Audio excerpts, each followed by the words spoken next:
Assalamualaikum warahmatullahi wabarakatuh. Hello everyone. Today I'll be taking you on an adventure to the world of technology as we know it. And we're going to be talking about self-driving cars. But first, I need to introduce myself to you. My name is Gama Auffar Pradana from class 5.2. You can call me Auffar.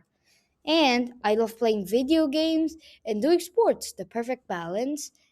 And sometimes in my free time, I do like reading books. They're mostly about science, though. Now, we need to talk about the spiritual foundation behind this first. In Surah Az-Zukhruf, verse 13, أعوذ بالله من الشيطان الرجيم بسم الله الرحمن الرحيم لتستووا على ظهوره ثم تذكروا نعمة ربكم ثم تذكروا نعمة ربكم إذا استويتم عليه وتقولوا سبحان الذي سخر لنا هذا وما كنا له مقرنين. That you may settle yourselves upon their backs, and then remember the favor of your Lord when you have settled upon them, and say, Exalted is he who has subjected this to us, and we could not have accomplished it by yourselves. Now, we actually get to ask the question, what is a self-driving car? A self-driving car is a car that can drive by itself, obviously. It does not need a human driver. Instead, it uses computers, sensors, and cameras. They all have to work together to make the car, well, drive by itself. Some cars can drive by themselves only part-time. Now, why were they made? I've got 3 reasons for you. Reason number 1, to help people that cannot drive. Examples are people who are still learning to drive, elderly people, people with disabilities, etc. Reason number 2, to reduce traffic and save time because self-driving cars can keep consistent speeds, avoid sudden braking, and possibly in the future communicate with other smart vehicles. And reason number 3, the most important one, to prevent many car accidents caused by human mistakes, such as microsleep, drunk driving, speeding, etc. I've got a fact for you as well. The World Health Organization estimates about 1.19 million people die each year in road traffic crashes worldwide, which is really sad to think about. Now, we're gonna have to talk about microsleep because since drunk driving and speeding are in the law, but microsleep is actually purely by human mistake. That's why you're gonna have to talk about it. Now, what is microsleep? Microsleep is a condition where we fall asleep for 1 to 10 seconds without us even realizing it. Now, how big is it? For those of you who are actually asking about it, research from the ROSPA shows that 10 to 20% of road crashes are caused by driver fatigue. And crashes related to this mostly results in death or serious injury. And that's really sad. Now, I'll give you a situation to think about. Think about it. Microsleep lasts for 1 to 10 seconds. At 100 kilometers per hour, a car at that rate can travel over 27 meters per second. Now, if you do microsleep for just 3 seconds, a car can travel over 80 meters with no control. And that is why it's gonna make car crashes happen. And Indonesia has one of the highest road traffic fatalities rates in Southeast Asia. Now, we're gonna talk about the main parts of a self-driving car next. There are sensors to see, computers to think, software and AI to decide and act. Those are the main parts of a self-driving car. Now, sensors, how the car sees. Self-driving cars can use several types of sensors, each with a different job. There are cameras, radar, and LiDAR. The cameras act like the car's eyes and they detect a lot of things in the road, such as lane markings, traffic lights, road signs, etc. And they also help recognize colors like red versus green traffic lights. Now, radar, it uses radio waves instead, and it measures how far away objects are and how fast they are moving from the car.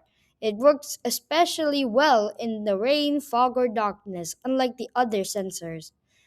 Now, about LiDAR. LiDAR uses laser pulses to measure distances. After it's finishing using laser pulses, it creates a very detailed 3D map of the surroundings. It helps the car understand shapes and positions of objects. Now, using multiple sensors makes the system safer because if one sensor struggles, others can help. Now, mapping and localization. There are three: HD maps, GPS, and localization. HD maps are just really extremely detailed maps that show lanes, curves, sides, and intersections. They are more precise than the GPS maps that we use every day. Talking about GPS maps, they are just the general maps that gives a general location to anywhere, but it's not very accurate on its own. Now, localization just compares the sensor data to the HD map so it knows its exact position on the road, sometimes within centimeters. The car needs to know where it is and where it's going. Now, we're going to talk about the control of making the car move. After making a decision, the car must carry it out. The control system sends commands to the steering wheel, brakes, and accelerator. After that, it adjusts its speed and direction smoothly. And the last one, it consistently checks whether the car is doing what it planned. This happens many times per second, allowing quick reactions from the car. Now, we're going to talk about levels of self driving. There are, of course, five, but I'm going to split them into three. There are level 0 to 2, which is driver assistance, basically like the normal car we drive every day. But level 1 to 2 also gives the driver some assistance such as cruise control, lane assist, and automatic braking. Level 3 to 4 is partial to high automation. The car can drive itself in certain situations such as highways, robotaxis, in specific areas. But the human sometimes has to take over. Now, level 5, full automation. No human driver is needed at all, so the car can drive anywhere, anytime. But this level does not exist fully yet, but this is the plan. Now, of course, there are still challenges and limitations to a self driving car. Despite progress, the problems are bad weather, snow, heavy rain, fog can confuse the sensors, and complex situations such as construction zones are hard to handle because they are not trained for those situations.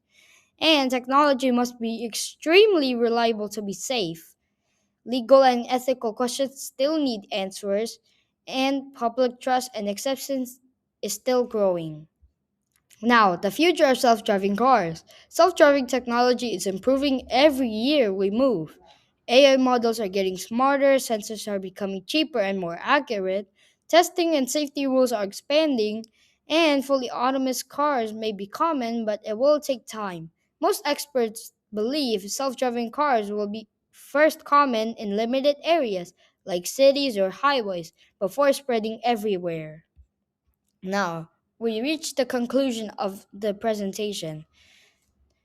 Number one, self driving cars are AI built into a car to make it drive by itself without any human assistance.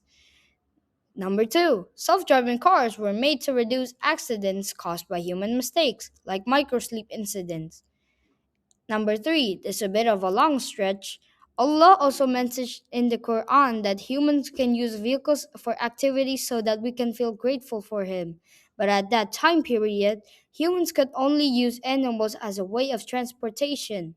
Now we commonly use cars for daily transportations. With the help of self driving cars now, we can be more grateful to Allah with this blessing.